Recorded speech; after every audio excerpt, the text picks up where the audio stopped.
નમસ્કાર, આપ જોઈ રહ્યા છો Gujarati number 1 news channel news 18 Gujarati VT report સાથે હું પૃથા। સમાચારમાં સૌપ્રથમ વાત કરીએ વાતાવરણની તો ગુજરાતના ઘણા વિસ્તારોમાં વાદળછાયું વાતાવરણ જોવા મળ્યું હતું। દ્વારકા જિલ્લાના વાતાવરણમાં પલટો જોવા મળ્યો। 2 તાલુકામાં વીજળીના કડાકા સાથે કમોસમી વરસાદ ખાબક્યો। ખંભાળિયા કલ્યાણપુરના ગામોમાં માવઠું જોવા મળ્યું હતું। માવઠાથી ખેતીના પાકને નુકસાનીની ભીતિ છે। ઘઉં, ચણા, જીરું અને શાકભાજી સહિતના પાકોમાં નુકસાનીની ભીતિ। સંવાદદાતા મુકુંદ મોકરિયા ફોન લાઈનથી જોડાઈ ચૂક્યા છે। શ્રી મુકુંદ, તો દ્વારકામાં કયા વિસ્તારમાં અત્યારે વાદળછાયું વાતાવરણ જોવા મળી રહ્યું છે? જી, વાત કરવામાં આવે તો દેવભૂમિ દ્વારકા જિલ્લામાં વાતાવરણમાં પલટો આવ્યા બાદ દ્વારકા જિલ્લાના 2 તાલુકામાં કમોસમી વરસાદની એન્ટ્રી થઈ હતી। ખાસ કરીને દ્વારકા જિલ્લાના કલ્યાણપુર અને ખંભાળિયા તાલુકાના જે ગ્રામ્ય વિસ્તારો છે તે ગ્રામ્ય વિસ્તારોમાં છૂટોછવાયો વરસાદ વરસ્યો હતો, જેને લઈ ખેડૂતોનો જે રવિ પાકમાં ઘઉં, ચણા, જીરું સહિતના પાક છે તે પાકમાં પણ વ્યાપક પ્રમાણમાં નુકસાન જાય તેવી ખેડૂતોમાં ભીતિ હાલ સેવાઈ રહી છે। જી મુકુંદ, સમગ્ર માહિતી બદલ આભાર। રાજ્યવ્યાપી સરકારી અધિકારીઓની જાસૂસીનું કૌભાંડ। પંચમહાલ, પાટણ બાદ મહેસાણામાં પર્દાફાશ થયો। મહેસાણામાં સરકારી અધિકારીઓની જાસૂસીની ફરિયાદ છે। મહેસાણા એ ડિવિઝન પોલીસ મથકે ફરિયાદ નોંધાઈ। નાયબ કલેક્ટર, મામલતદાર, આરટીઓ અધિકારીની જાસૂસી, ખાણ ખનીજ અધિકારીની જાસૂસીનો પર્દાફાશ થયો। ખનીજ ચોરો અને માફિયાઓ કરતા હતા જાસૂસી। ડમ્પર, જેસીબી ચાલકના મોબાઈલમાંથી પુરાવા પણ મળી આવ્યા છે। વોટ્સએપના ગ્રુપ બનાવી અને વિગતો શેર કરતા હતા। અધિકારીઓ વાહનોની મૂવમેન્ટ શેર કરાતી હતી। અધિકારીઓની રેકી કરી અને ગ્રુપમાં માહિતી આપવામાં આવતી હતી। ગાડીના ફોટા, નંબર, લોકેશન ગ્રુપમાંથી મળી આવ્યા છે। સંવાદદાતા કેતન પટેલ ફોન લાઈનથી જોડાઈ ચૂક્યા છે। શ્રી કેતન, અલગ અલગ અધિકારીની જાસૂસીનું કૌભાંડ સમગ્ર સામે આવ્યું છે, શું વધારે અપડેટ્સ? ચોક્કસથી જણાવી દઉં કે અનેક જિલ્લામાં આજે જાસૂસીની કૌભાંડ હોય છે તે સામે આવ્યા બાદ હાલમાં મહેસાણા જિલ્લામાં પણ આજે કૌભાંડ હોય છે સામે આવી છે। સરકારી કર્મચારીઓની રેકી અને જાસૂસીની હાલમાં મહેસાણા શહેર એ ડિવિઝન પોલીસ મથકે ફરિયાદ નોંધવામાં આવી છે। ખાણ ખનીજ અધિકારી, તપાસ અધિકારીઓની આજે લોકો હોય છે તેમના દ્વારા જાસૂસી કરવામાં આવતી હતી। ખાણ ખનીજની ચોરી કરતા શખ્સો દ્વારા અધિકારીઓની જાસૂસી કરતા હોય તેવા જે ઈસમો હોય છે તેમને પકડી પાડવામાં આવે છે। ખનીજ ચોરી કરતા ડમ્પર અને જેસીબી ચાલકના મોબાઈલમાંથી પુરાવા પણ મળી આવ્યા છે। મોબાઈલમાં વોટ્સએપમાં ગ્રુપમાં બનાવવામાં આવેલા જે ગ્રુપ હોય છે તે પણ મળી આવ્યા છે અને હાલમાં આ મામલે ફરિયાદ કરી વધુ કાર્યવાહી હાથ ધરવામાં આવી છે। જી કેતન, સમગ્ર માહિતી બદલ આભાર।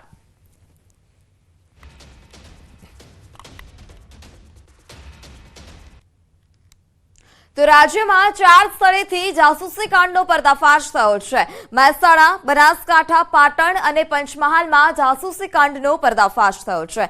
સરકારી ગાડીમાં પ્રાઇવેટ જીપીએસ પણ મળી આવ્યું હતું। ખનીજ વિભાગની ગાડી સર્વિસમાં જતા સમગ્ર ઘટના સામે આવી હતી।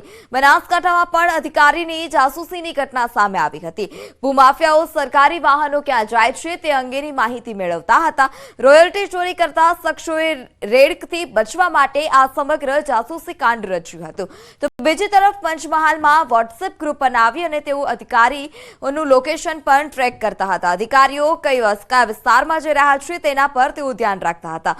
અસામાજિક તત્વો અધિકારીઓની જાસૂસી કરતા હતા। પૂર્વ આરોગ્ય મંત્રી કુમાર કાનાણીનો વધુ એક પત્ર ચર્ચામાં આવ્યો છે। કુમાર કાનાણીએ ખાદ્ય પદાર્થોમાં થતી ભેળસેળને લઈ અને સીએમને પત્ર લખી રજૂઆત કરી અને નકલી વસ્તુ બનાવતા લોકો સામે કાર્યવાહીની પણ માંગ કરી છે। કાનાણીએ વર્તમાન કાયદાને પાંગળો બતાવતા કહ્યું કે ભેળસેળયુક્ત પદાર્થો ખાવાથી આરોગ્યને નુકસાન થાય છે, ત્યારે આ અંગે નવો કાયદો બનવો જોઈએ। આગામી વિધાનસભા સત્રમાં કડક કાયદો બનાવવાની પણ રજૂઆત કરી।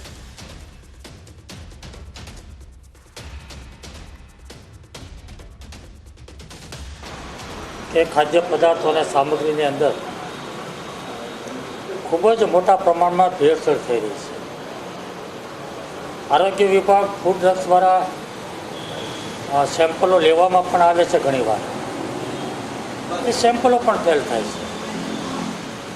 હવે તો ભેળસેળ તો ઠીક છે, પણ હવે સંપૂર્ણપણે નકલી બનાવટો। હમણાં 2 દિવસ પહેલાં આપણે જોયું કે જે ઘી પકડાયું સંપૂર્ણ નકલી। તો મને એવું લાગે છે કે ખાદ્ય પદાર્થોમાં ભેળસેળ કરી અને નકલી બનાવવું એ ખૂબ જ ગંભીર ગુનો છે અને માનવ જીવન સાથે છેડા થઈ રહ્યા છે. માણસની જિંદગી સાથે રમત રમાઈ રહી છે. આવી ગંભીર બાબતની અંદર ફૂડ એન્ડ ડ્રગ્સ વિભાગ, આરોગ્ય વિભાગ ને કડક કાયદો હોવો જોઈએ. આ મારી માગણી છે. ખેડા જિલ્લા પંચાયતમાં એલઈડી લાઇટનું કૌભાંડ સામે આવ્યું છે. મંજૂરી કરતા સસ્તા એલઈડી પોલ લગાવી અને કૌભાંડ આચરવામાં આવ્યું. 55 લાખ રૂપિયાનું કૌભાંડ આચર્યાનો પર્દાફાશ થયો છે. નાણાં પંચની ગ્રાન્ટમાં આચર્યું હતું કૌભાંડ. 4 તાલુકાના ગામોમાં 35 એલઈડી પોલ નાખવામાં આવ્યા અને બારોબાર સસ્તો સામાન નાખી અને ગ્રાન્ટને વાપરી લેવામાં આવી. જિલ્લા પંચાયતના અનેક કામમાં ગેરરીતિની પણ ભીતિ સેવાઈ રહી છે. આરટીઆઈમાં માહિતી સામે આવ્યામાં ખુલાસો થયો.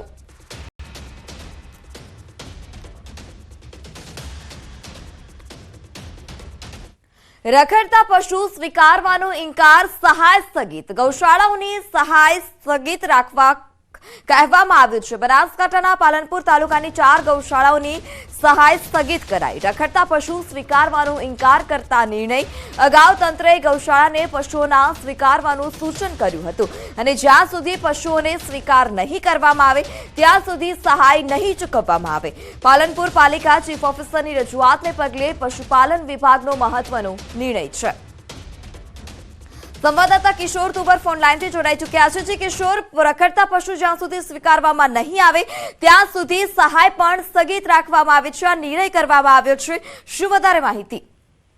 ચોક્કસથી પાલનપુર તાલુકાની જે 4 ગૌશાળાઓ છે, આ 4 ગૌશાળાઓ દ્વારા પાલનપુર નગરપાલિકા વિસ્તારમાં જે રખડતા ઢોરો હોય છે તેને પકડીને નગરપાલિકા જ્યારે આ ગૌશાળામાં લઈ જતી હતી ત્યારે ગૌશાળાએ આ રખડતા પશુઓ સ્વીકારવાની ના પાડતા ગૌશાળા અને નગરપાલિકા આમને સામને આવી ગયા હતા. ત્યારે નગરપાલિકાના ચીફ ઓફિસરે પશુપાલન વિભાગને લેખિતમાં કહ્યું હતું કે તમે આમની સહાય બંધ કરો. તેથી પશુપાલન વિભાગે જ્યાં સુધી આ 4 ગૌશાળાઓ જે છે પાલનપુર તાલુકાની તેઓ રખડતા પશુઓ નગરપાલિકા પાસેથી નહીં સ્વીકારે ત્યાં સુધી આ ગૌશાળાઓને જે સહાય મળે છે તે સહાય આપવાનો અત્યારે તો બંધ કરવાનો નિર્ણય લેવામાં આવ્યો છે.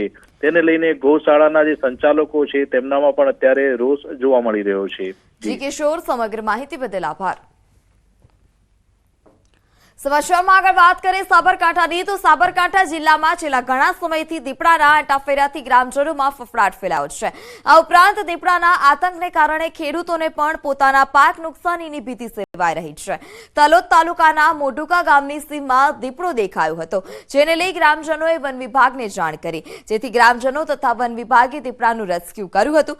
પરંતુ રેસ્ક્યુ દરમિયાન દીપડો ઘાયલ થતા દીપડાને સારવાર અર્થે કામધેનુ યુનિવર્સિટીમાં ખસેડવામાં આવ્યો હતો. ગ્રામજનોએ ધારિયાથી દીપડાને ઈજાઓ પહોંચાડતા વન વિભાગ કાર્યવાહી કરશે.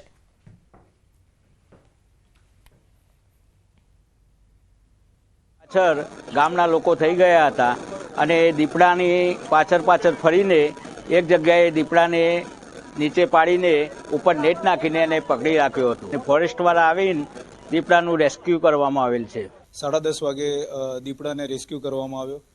ત્યારબાદ તેને નેટ દ્વારા રેસ્ક્યુ કરાતા ટ્રાન્ક્યુલાઇઝ કરવાની જરૂરિયાત જણાતા ગાંધીનગરની ગીર ફાઉન્ડેશનની ટીમ દ્વારા તેને ટ્રાન્ક્યુલાઇઝ કરી અને બાદમાં અહીં કામધેનુ યુનિવર્સિટી ખાતે ખસેડવામાં આવ્યો છે અને વધુ સારવાર એને આપવાની જરૂર જણાતા તેને અત્યારે વધુ સારવારની પ્રક્રિયા ચાલી રહી છે. રાજ્યમાં આદમખોર દીપડાનો આતંક વધ્યો છે. એક જ દિવસમાં 4 શહેરમાં દીપડાએ ડેરો નાખ્યો. છેલ્લા કેટલાય દિવસોથી રાજ્યના કેટલાય વિસ્તારોમાં દીપડાની હાજરી જોવા મળી રહી છે. પોરબંદર, બનાસકાંઠા, રાજકોટ અને સાબરકાંઠા સહિતના વિસ્તારોમાં ખૂંખાર દીપડાથી ગામ લોકો અને ખેડૂતોમાં ફફડાટ ફેલાયો. પોરબંદરના ઇન્દિરાનગર વિસ્તારમાં દીપડાના આંટાફેરા જોવા મળ્યા. દીપડો ગલુડિયાનો શિકાર કરતો સીસીટીવીમાં કેદ થયો. આ તરફ બનાસકાંઠાના થુર ગામમાં દીપડાની દહેશત છવાઈ. ગામની સીમમાં દીપડો દેખાતા સ્થાનિકોમાં ભયનો માહોલ છે. સ્થાનિકોએ વિડીયો વાયરલ કરી દીપડાને તાત્કાલિક પાંજરે પૂરવા માંગ કરી. તો રાજકોટના વાગુદળમાં આવેલા મિયાવાકી પ્લાન્ટેશન પાસે દીપડો દેખાયો હતો. દીપડાના આતંક વચ્ચે નવસારીમાં વન વિભાગે કર્યું બુદ્ધિનું પ્રદર્શન. જાણે વન વિભાગને દીપડો પકડવો જ ન હોય તે રીતે દીપડાને પૂરવા મુકાયેલું પાંજરું ખુલ્લું રાખવાની બદલે બંધ રાખ્યું. નવસારીના ચીખલી તાલુકાના રાનવેરીકલ્લી ગામે લોકો દીપડાની દહેશતથી ફફડી રહ્યા છે. લોકો ઈચ્છી રહ્યા છે કે દીપડો ઝડપથી પાંજરે પુરાઈ જાય અને કામ ધંધે લાગે પોતે. પણ વન વિભાગ જાણે પોતાની મસ્તીમાં મસ્ત છે. તે તો દીપડાને પાંજરે પૂરવાના મૂડમાં જ નથી. નવસારીના ચીખલી તાલુકાના રાનવેરી કલ્લા ગામ નજીક બંધ પાંજરા જોવા મળ્યા. ગ્રામજનોના જણાવ્યા અનુસાર 10 દિવસથી પાંજરાનો દરવાજો બંધ છે. દીપડાને પકડવા માટે મારણ પણ મૂક્યું નથી. વન વિભાગના અધિકારીઓએ પાંજરું મૂકી માત્ર ખાનાપૂર્તિ કરી હોય તેવું જોવા મળી રહ્યું છે. એટલે પાંજરું હાલ તો શોભાના કાઠિયા સમાન બન્યું છે. આદમખોર દીપડાએ ગીર છોડી અને રાજકોટ શહેરમાં ધામા નાખતા દહેશત ફેલાઈ. આદમખોર દીપડાનો આતંક હવે શહેર વધી રહ્યો છે. જંગલ છોડી દીપડાઓ રહેણાંક વિસ્તારમાં પહોંચી જતા લોકો થર ધ્રુજી રહ્યા છે. હવે તો દીપડાઓ સૌરાષ્ટ્રના સીમાડાઓ સુધી પહોંચી ગયા. સૌરાષ્ટ્રની રાજધાની કહેવાતા રાજકોટ શહેરમાં દીપડાએ ધામા નાખતા રાજકોટના લોકોમાં દહેશત ફેલાઈ ગઈ. રાજકોટની ભાગોળે મનપાના મિયાવાકી પ્લાન્ટેશન પાસે જ દીપડાએ દેખા દેતા વાગુદળના ગ્રામજનોમાં ફફડાટ ફેલાયો છે. વાગુદળમાં 4 દિવસથી દીપડાએ ધામા નાખ્યા છે. આ અંગે વન વિભાગને જાણ કરાતા વન વિભાગના સ્ટાફ દ્વારા દીપડાનું લોકેશન મેળવવાના પ્રયત્નો કર્યા. સાથે જ વન વિભાગે જ્યાં સુધી દીપડો ન પકડાય ત્યાં સુધી ગામના લોકોને સતર્ક રહેવા અપીલ કરી. હાલ ગામમાં ફોરેસ્ટ વિભાગ દ્વારા પેટ્રોલિંગ પણ શરૂ કરી દેવામાં આવ્યું છે. અમરેલી જિલ્લામાં કોંગ્રેસનું શક્તિ પ્રદર્શન જોવા મળ્યું. જિલ્લા કોંગ્રેસ કાર્યાલય ખાતે સ્નેહ સંવાદ સંમેલનનું આયોજન કરાયું હતું. પ્રતાપ દુધાત જિલ્લા કોંગ્રેસના પ્રમુખ પદનો તાજ ગ્રહણ કરશે. મોટી સંખ્યામાં કોંગ્રેસ નેતાઓ હાજર રહ્યા હતા. સિદ્ધાર્થ પટેલ, અમરીશ ડેર, ગાયત્રીબા વાઘેલા અને જેની ઠુમ્મર સહિતના નેતાઓ ઉપસ્થિત રહ્યા હતા. વિધાનસભાની ચૂંટણીમાં હાર બાદ મૂર્છિત હાલતમાં રહેલી કોંગ્રેસમાં ફરી પ્રાણ ફૂંકાવવાનો પ્રયાસ છે. વકીલ મંડળોની ચૂંટણીમાં વજુભાઈ વાળા ચર્ચામાં છે. ટીમની અંદર છુપાયેલા ગદ્દરને શોધી લો. સૌથી વધુ બુદ્ધિ અને જ્ઞાન ધરાવનાર આપ લોકો છો. ભાજપ હોય ત્યાં જીત નક્કી જ હોય તેવું નિવેદન વજુભાઈ વાળાએ આપ્યું છે. વજુભાઈ વાળા પણ વ્યવસાય વકીલ છે. રાજકોટમાં વિજય વિશ્વાસ સંમેલનમાં વજુભાઈ વાળાની ટકોર હતી. ભાજપ આગેવાનની ટકોરને લઈ અને વકીલોમાં રાજકીય ચર્ચા પણ જોવા મળી. વજુભાઈ વાળાએ સમરસ પેનલના વકીલોને સંબોધતા કહ્યું હતું કે સમરસ પેનલની સામેની પેનલ એક્ટિવ પેનલમાં પણ ભાજપના અનેક આગેવાનો સક્રિય છે.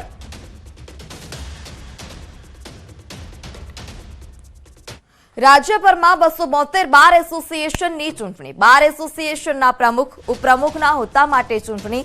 વન બાર વન વોટ હેઠળ 272 બારમાં એક સાથે ચૂંટણી યોજાશે. સિનિયર વકીલો સહિતના 1.20 લાખ વકીલો ભાગ લેશે. મોડી રાત્રે પરિણામ જાહેર થાય તેવી શક્યતા.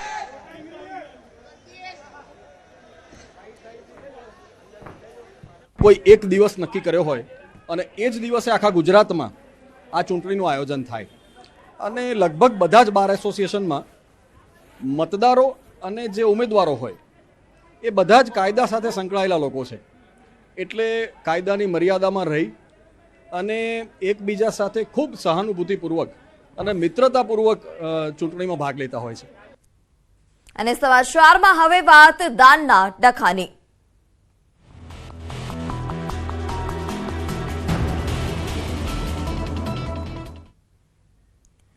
પાટીદાર સંસ્થાના 2 પ્રમુખો વચ્ચે દાનને લઈ ડખો જોવા મળ્યો હતો. 2 પાટીદાર અગ્રણીઓના આક્ષેપ અને પ્રત્યાક્ષેપ જોવા મળ્યા. નામ લીધા વગર બંને આગેવાનોના સૂચક નિવેદનો. વિશ્વ ઉમિયાધામ ફાઉન્ડેશનના પ્રમુખ આરપી પટેલના નિવેદન પર બોલ્યા ઊંઝા ઉમિયા માતાજી મંદિરના પ્રમુખ બાબુભાઈ પટેલ. આરપી પટેલના નિવેદન પર બાબુભાઈનો જવાબ. દાન અંગે ઊંઝા ઉમિયા મંદિરના પ્રમુખનું સૂચક નિવેદન. જ્યારે દાતાનો હાથ ઉપર, દાન લેનારનો હાથ નીચે હોય છે. નીચેનો હાથ ચોખ્ખો છે કે નહીં તે દાતા જોવે છે. જો હાથ ખરડાયેલો હોય તો દાતા બ્રેક પણ મારે છે. દાતાને ખબર હોય છે કે મારા પૈસા ક્યાં જશે. પૈસા આડાઅવળા ન વપરાય તે જોતો હોય છે. જ્યારે આપનારને દાનના સદુપયોગની પણ ચિંતા હોય છે. કમિટીમાં હિસાબ માંગે તો તે પણ નથી આપવામાં આવતો. અગાઉ વિશ્વ ઉમિયા ફાઉન્ડેશનના પ્રમુખ આરપી પટેલે દાન અંગે ટકોર કરી હતી અને તેમણે કહ્યું હતું કે મોટા ભાગના લોકો દાન લખાવી અને યોગ્ય સમયે દાન નથી આપતા, પરંતુ અમુક લોકો રાજકીય મહત્વાકાંક્ષા ધરાવતા દાનની જાહેરાત કરે છે, પરંતુ દાન આપવા સમયે તેઓ પીછેહટ કરે છે.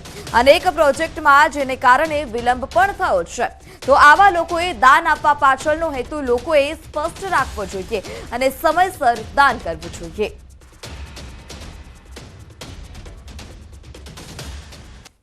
રાજકીય મહત્વાકાંક્ષાઓને લઈને સમાજમાં માન અને આદરથી પોતાનું સ્થાન ઊંચું વધે, કદ વધે, એવા એક ઈરાદાથી પણ કેટલાક લોકો સમાજની અંદર આવી સંસ્થાઓમાં દાન જાહેર કરતા હોય છે અને પરિણામે લાંબા સમય સુધી એ દાન આપતા નથી.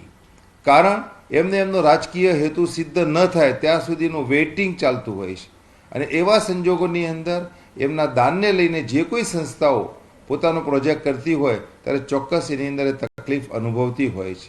કે દાતા હંમેશા દાન દેતો હોય છે ને ત્યારે એનો હાથ ઉપર હોય છે અને દાન લેનારનો હાથ નીચે હોય છે. નીચેનો હાથ ચોખ્ખો છે કે નહીં એ દાતા હંમેશા જોતા હોય છે. જો હાથ ખડેલો હોય તો દાતા એમથી બ્રેક મારે દાનમાં, કારણ કે એને ખબર છે કે મારા પૈસા એ ગેરવેજ બી ના વપરાય, આડાવરા પૈસા ના વપરાય. દાન દેનાર પણ દાન દેશે એનો સદુપયોગ થાય એની એ ચિંતા કરે.